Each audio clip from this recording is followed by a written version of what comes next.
Hello प्यारे बच्चों, मैं आप लोगों का अपने चैनल अध्ययन धारा पे स्वागत करता हूँ। कौन सा चैनल है आपका बेटा? अध्ययन धारा, जिसका दूसरा क्या नाम है?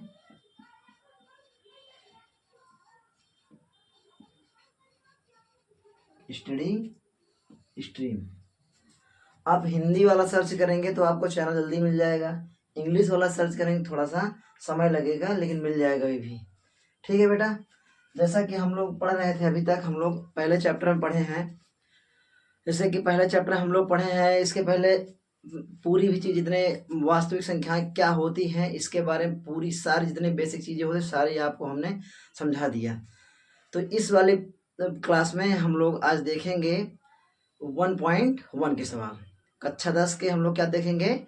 1.1 का सवाल, जहां से आपकी बोर्ड परीक्षा में कम से कम 2 नंबर आना बहुत ज़रूरी है।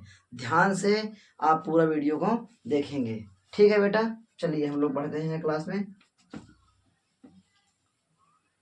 क्या है आपका एक्सरसाइज? आपका होगा 1.1। ठीक है बेटा, क्या होगा एक्सरसाइज 1.1। जैसा कि इसमें आपका पहला सवाल है कि बोला गया है कि निम्न संख्याओं के अभाज्य गुणनखंड निकालने हैं। क्या निकालना है बेटा? निम्न संख्याओं को अभाज्य गुणनखंड के रूप में व्यक्त करना है। प्रश्न है आपका,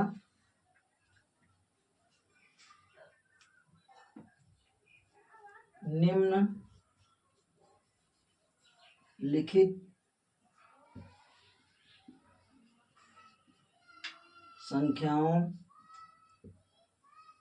को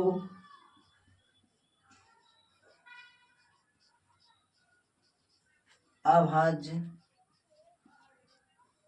गुणनखंड के रूप में व्यक्त करना है।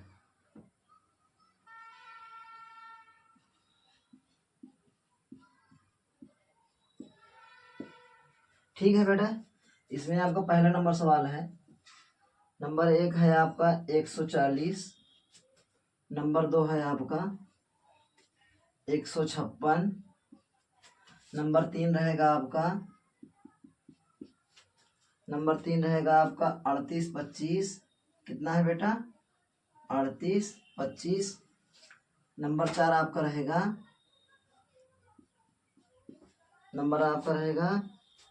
7429। ठीक है, पहला वाला देखेंगे सबसे पहले हम लोग। नंबर 1 क्या है आपका? 140। क्या है बेटा? 140। काहे में व्यक्त करना है आपको? अभाज्य गुणनखंड के रूप में व्यक्त करना है। किस में व्यक्त करना है? अभाज्य गुणनखंड के रूप में व्यक्त करना है। ठीक है, तो ठीक है, चलिए देखते हैं हम लोग। पहला जैसे पहला नंबर है आपका 140। क्या है बेटा? 140। क्या है? 140। क्या करेंगे? 140 के अभाज्य गुणनखंड करेंगे। चलिए देखते हैं।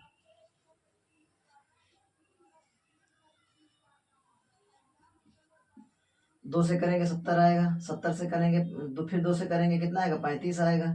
फिर 35 के बाद क्या करेंगे आप? 35 से करेंगे 7 आएगा। फिर लास्ट में क्या हो जाएगा आपका? जब आप 7 एक अभाज्य संख्या है तो आपका ये 7 से ही कट जाएगा। ठीक है, ये आपका पहला नंबर हो गया। अब इसको लिखना क्या है? आपको लिखेंगे, इसको आप लिखेंगे कि ऐसे कि 140 के अभाज्य गुणन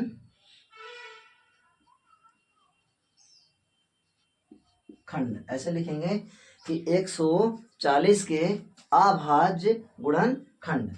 अब देखिए, सबसे पहले यहाँ पे क्या है? 2 है। अब 2 से कितनी बार में कटा है? 2 से कितनी बार में कटा है? 2 से 2 बार में कटा है। 5 से कितनी बार में कटा है? 1 बार। 7 से 1 बार। तो आपको सिर्फ लिखना क्या है? ऐसे लिखना है कि 2 से कितनी बार में कटा है? आप कहेंगे 2 बार। फिर यहाँ पे इंटू का साइन लगा देंगे। 5 से कितनी बार में कटा है? आप कहेंगे 1 बार। ये यहाँ पे 1 लगा सकते हैं। फिर आपका क्या हो जाएगा? गुणे में 7 से कितनी बार में कटा है? 1 बार में। यही आपका क्या हो गया, आंसर हो गया। यह आपका क्या हो जाएगा, आंसर। ठीक है, ये पहला नंबर हो गया। इसी प्रकार आप दूसरे नंबर को करेंगे। ठीक है, देख लीजिए आप। चलिए देखते दूसरा नंबर आपका। जैसे आपका अब दूसरा नंबर हम लोग देखेंगे। पहला नंबर आपका डन हो गया। दूसरा नंबर क्या है आपका, 156। क्या है आपका, 156। 2 से करेंगे आप पहले, 7, यहाँ पे क्या आएगा 8, फिर यहाँ पे 2 से करेंगे आप, 2 तिहाई 6 और 2 9 18, फिर करेंगे आप। अब 2 से नहीं कटेगा, 214 एक कट गया था, लेकिन अब 2 से नहीं डिवाइजिबल होगा।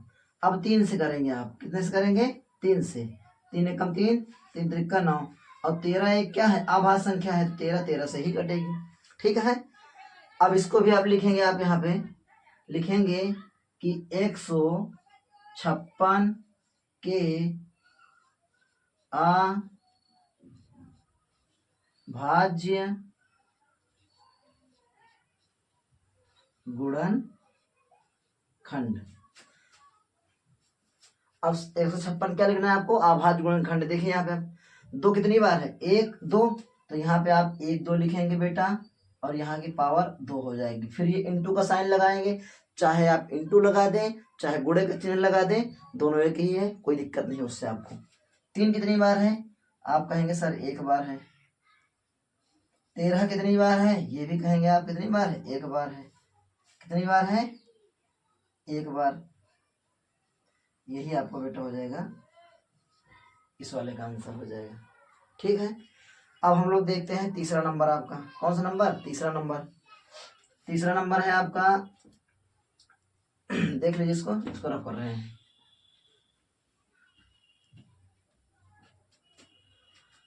38 है, क्या है 38 है, और क्या है 25 है।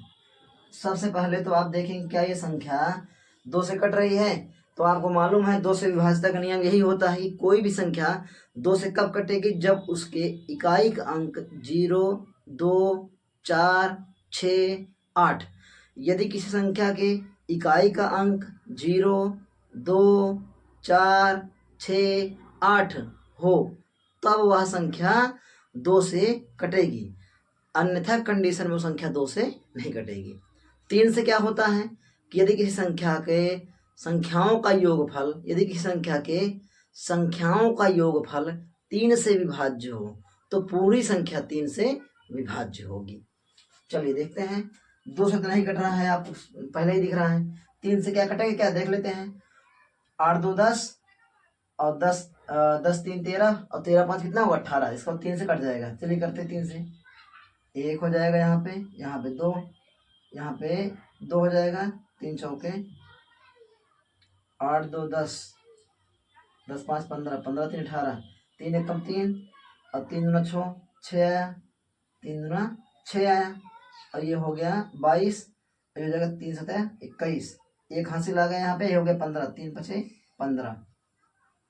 फिर यहाँ पे आप 3 से करेंगे, देखिए 3 चौके 12, 3 दूना 6, 3 पचे 15।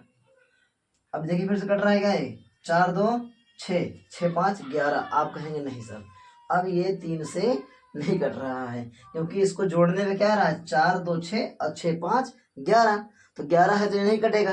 लास्ट वाला अंक क्या है, 5 है। जब लास्ट वाला अंक 5 है, तो किसी भी संख्या का इकाई का अंक अगर 0 और 5 है, तो वह संख्या 5 से डिवाइजिबल होगी, मतलब विभाज्य होगी।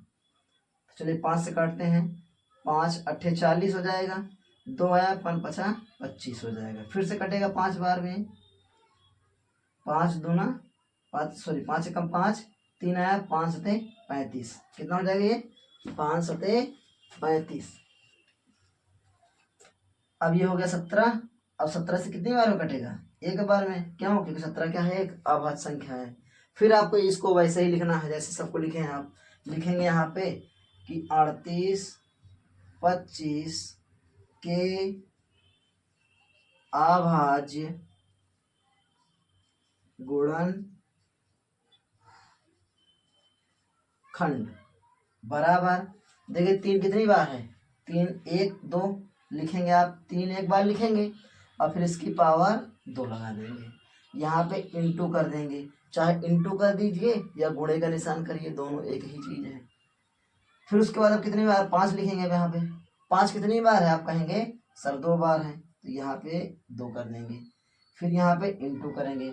17 कितनी बार है आप कहेंगे 1 बार है, ये आपका हो गया।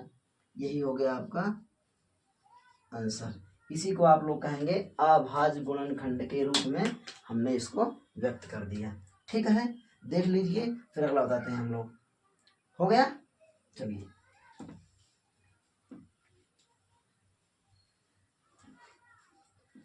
अब लास्ट वाला आपका क्या है, ये है 74 29 है, क्या है 74 और 29 है।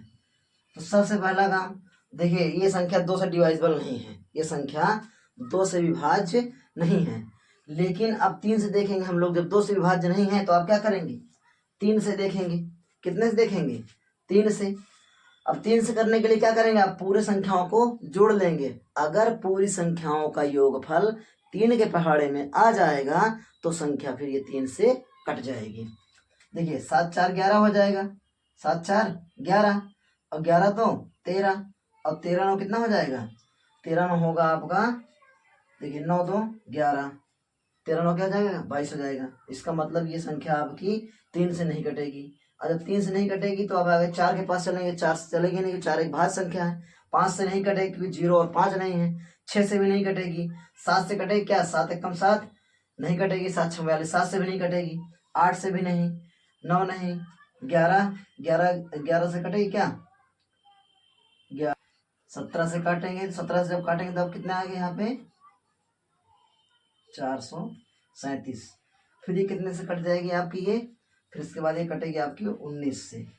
जब 19 से कटेगी कितना आएगा यहाँ, पहले 2 बार जाएगा, फिर ये 3 बार जाएगा, फिर ये कट जाएगी आप डायरेक्ट 23 से।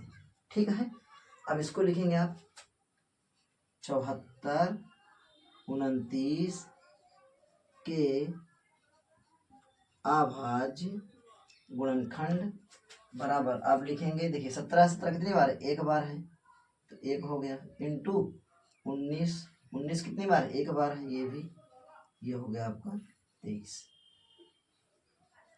ये हो गया आपका। इसी प्रकार आपको करना है। अब हम लोग चलते हैं प्रश्नावली का दूसरा सवाल देखते हैं। हम लोग देख लीजिए इसको।